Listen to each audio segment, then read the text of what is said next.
രണ്ട് ഫോട്ടോകളും നമുക്ക് സുപരിചിതമാണ്. താഴെയുള്ള റോസ് കളർ ഇട്ടവരെ കഴുത്തറുത്ത് കൊല്ലുന്ന വീഡിയോ BBC ഉൾപ്പെടെ പ്രക്ഷേപണം ചെയ്തിട്ടുള്ളതാണ്. ഐസിസിൻ്റെ ഇതിൽ ഇറാഖിൽ സിറിയയിലൊക്കെ സംഭവിച്ചതാണിത്.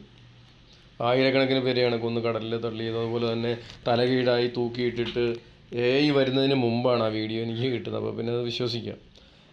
കഴുത്തറുത്ത് ഇസ്ലാം അള്ളാഹുവിനെ അക്കരെയാണെന്നും പറഞ്ഞുകൊണ്ട് കഴുത്തറുത്ത് കൊന്ന് ദൈവത്തിനെ ബലിയർപ്പിക്കുന്ന വീഡിയോകളൊക്കെ എൻ്റെ കയ്യിലുണ്ട്, ഞാൻ സൂക്ഷിച്ചു വെച്ചിട്ടുണ്ട്.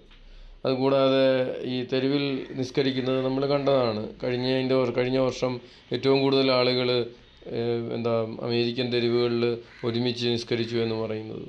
അള്ളാഹു എന്ന് പറയുന്ന പിശാചാണ്. താഴെ ഒരുത്തം വന്ന് വെളുപ്പിക്കുന്നത് കണ്ട് അതേ ഇവിടെ കാണിച്ചു തരാം.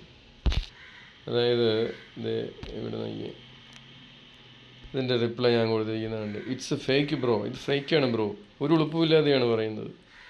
എടാ ഇത് BBC ഉൾപ്പെടെ റിപ്പോർട്ട് ചെയ്തപ്പോൾ ലൈവായി കണ്ടതാണ് ഞാൻ. അമേരിക്കയും UK ഒക്കെ തെരുവിൽ നിസ്കരിക്കുന്ന വീഡിയോ നിങ്ങൾ തന്നെ ആണ് പോസ്റ്റ് ചെയ്യുന്നത്. എന്നിട്ട് ഫേക്ക് ആണെന്ന് പറയുന്നെങ്കിൽ ദേവപുത്രനായ യേശുക്രിസ്തു പറഞ്ഞത് ശരിയാണ്. പിശാച് ആദ്യം മുതൽക്കേ നുണയനും നുണയരുടെ പിതാവും കൊലപാതകയുമാണ്.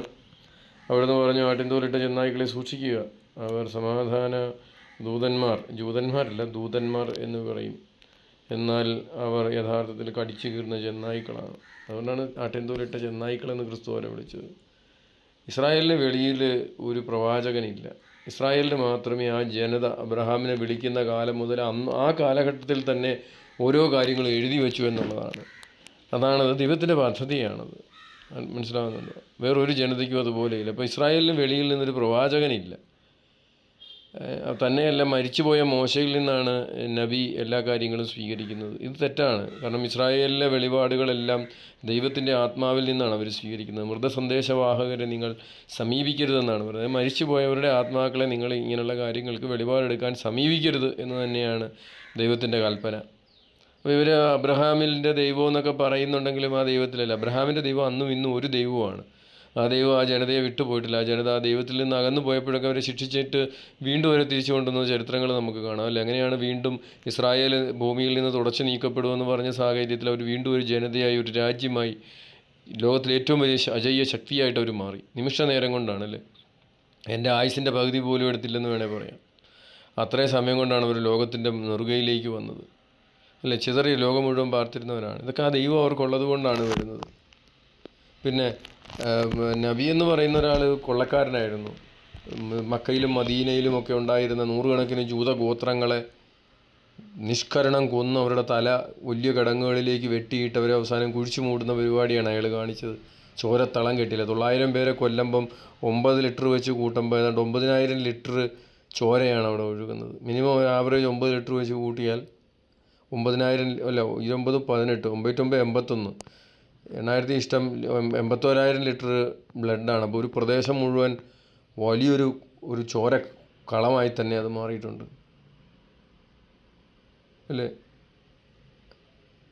അപ്പോൾ ഇവർ നോക്കി ഇപ്പം സുഡാനിൽ അത് തന്നെയല്ലേ ഇവർ കാണിക്കുന്നത്. സാറ്റലൈറ്റ് ചിത്രം എടുത്തു കഴിഞ്ഞപ്പോൾ ഭൂമിയിൽ മനുഷ്യൻ്റെ സാന്നിധ്യം ആദ്യമായിട്ട് ചോര കണ്ടത് സാറ്റലൈറ്റ് ചിത്രത്തിൽ സുഡാനിലാണ്. അതുപോലെ ചോര ഇങ്ങനെ ഒഴുകുകയായിരുന്നെന്നാണ് പറയുന്നത്. തെരുവിൽ കൂടി നദി പോലെ ഒഴുകിപ്പോവുകയായിരുന്നെന്നാണ് പറയുന്നത്.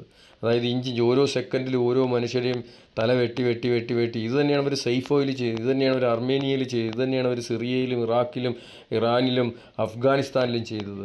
മുൻകാലങ്ങളിൽ ഗൾഫ് രാജ്യങ്ങളിലും മുഴുവൻ ഉണ്ടായിരുന്ന ജൂതന്മാരെ ഇവർ കൊന്ന് ലക്ഷക്കണക്കിന് 2 ലക്ഷം 1 ലക്ഷം. നമ്മൾ UN ജൂത പ്രതിനിധി, ഇസ്രായേലിൻ്റെ പ്രതിനിധി ചോദിച്ചതാണ്. ഒറ്റ അറബിക്കാരും മിണ്ടിയില്ല. വായിൽ പഴവും വെച്ചുകൊണ്ടിരുന്നു, ഈന്തപ്പഴം വെച്ചുകൊണ്ടിരുന്നു. നബി പറഞ്ഞ ഒരു ഈന്തപ്പഴം ഉണ്ടല്ലോ, അത് വായിലേക്ക് തീ വെച്ചുകൊണ്ടിരിക്കുമായിരുന്നു അമ്മമാർ. നിങ്ങളുടെ ഓരോ രാജ്യത്തിൻ്റെ പേരും പറഞ്ഞ് നിങ്ങളുടെ നാട്ടിൽ ഇന്ന കാലഘട്ടത്തിൽ ഇത്ര ജൂതന്മാരുണ്ടായിരുന്നു.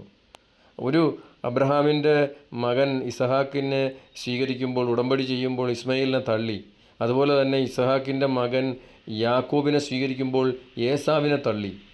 2 പേരെ തള്ളിയിട്ടാണ്. അതുകൊണ്ടാണ് അന്ന് തന്നെ ദൈവം പറഞ്ഞു ഈ തമ്മിലടി ഉണ്ടാകുമെന്നോ മുഹമ്മദ് വരുമെന്നോ മനുഷ്യർക്കറിയാതിരുന്നൊരു കാലത്ത് തന്നെ ദൈവം, അബ്രഹാമിൻ്റെ ദൈവം അവനോട് അരുളി ചെയ്തു, ഞാൻ അബ്രഹാമിൻ്റെയും ഇസ്ഹാക്കിൻ്റെയും യാക്കോബിൻ്റെയും ദൈവമാണെന്നാണ് മോശയോട് വരെ പറഞ്ഞത്. ഇവർ ദൈവത്തിൻ്റെ ആത്മാവിനെ നിഷേധിക്കുന്നു, അവർ വിശ്വസിക്കുന്നില്ല. ദൈവത്തിൻ്റെ ആത്മാവിനെ നിഷേധിക്കുകയാണ്, വിശ്വസിക്കുന്നില്ല. അപ്പോൾ ദൈവത്തിൻ്റെ ആത്മാവിനെ നിഷേധിക്കുന്നവന് ദൈവവുമായിട്ട് ബന്ധമില്ല. അതുകൊണ്ടാണ് ഇവർക്ക് മാനസാന്തരം ഉണ്ടാകാത്തത്. എത്ര സത്യം പറഞ്ഞ് നമ്മൾ വരച്ച് കുണിച്ച് ഹരിച്ച് കാണിച്ചു കൊടുത്താൽ ഇതങ്ങനല്ല, ഇങ്ങനല്ല എന്ന് പറയും അല്ലേ. യഹോവ ശുവാണ് യേശു എന്ന് വന്നത് എന്നാണ് മുജാഹിദ് വാലിശ്ശേരി പഠിപ്പിച്ചത്. വായി തോന്നുന്ന വിളിച്ചു പറയും. കാരണം പിശാച് വരെ മെഴുകിക്കളഞ്ഞു, ഇവർക്ക് ബോധം നഷ്ടപ്പെട്ടു പോയി.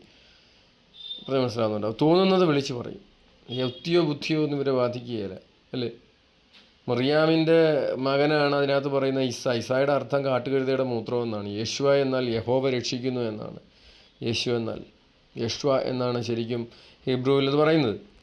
നമ്മൾ ഈ വ്യത്യാസങ്ങൾ തിരിച്ചറിഞ്ഞു വേണം നമ്മൾ മുന്നോട്ട് പോകാൻ. ഈ മതം നിരോധിക്കപ്പെടണം, അല്ലെങ്കിൽ ഇത് സകല മനുഷ്യരെയും കൊന്നു തീർക്കണം. ദൈവജനത്തെയും നല്ല മനുഷ്യരെയും കൊന്നുകളഞ്ഞ് ഭൂമി മുഴുവൻ അള്ളാഹു പിടിച്ചെടുക്കുകയാണ് ദൈവത്തിൽ നിന്ന്. ദൈവത്തെ ഭൂമിയിൽ നിന്ന് അകറ്റുക എന്ന ഏകഗൂഢ ലക്ഷ്യത്തിലാണ് ഇവർ പ്രവർത്തിക്കുന്നത്. നമ്മുടെയൊക്കെ പള്ളികളിൽ കൊണ്ടുവന്ന് ബോംബ് പൊട്ടിക്കുന്നത് ഇസ്ലാമാണ്, തീവ്രവാദികളല്ല. എല്ലാ മുസ്ലിമും തീവ്രവാദി തന്നെയാണ്. കാരണം ഖുറാനാണ് ഇതിൻ്റെ അടിസ്ഥാനം, അല്ലാതെ തീവ്രവാദികളല്ല ഇതിൻ്റെ അടിസ്ഥാനം. ഞാൻ ചോദിക്കട്ടെ, സുഡാൻ പോലെയൊരു പട്ടിൻ രാജ്യത്ത് സാധാരണക്കാരായ നൈജീരിയയിലൊക്കെ താമസിക്കുന്ന ആളുകളുടെ ഇടയിൽ ഏറ്റവും ആധുനികമായ തോക്കുകൾ കിട്ടുന്നു. ഇതെവിടുന്ന? ക്രിസ്ത്യൻ രാജ്യങ്ങൾ കൊടുക്കുന്നതാണ്? ഒന്നുമല്ല. യൂതം കൊടുക്കുന്നതല്ല.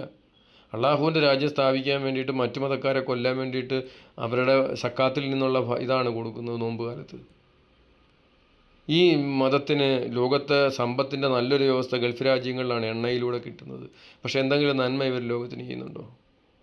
നിരപരാധികളുടെ ബോംബ് പൊട്ടിക്കുന്നു, സാധാരണക്കാരെ പീഡിപ്പിക്കുന്നു. നബി ചെയ്തത് ഇത് തന്നെയാണ്.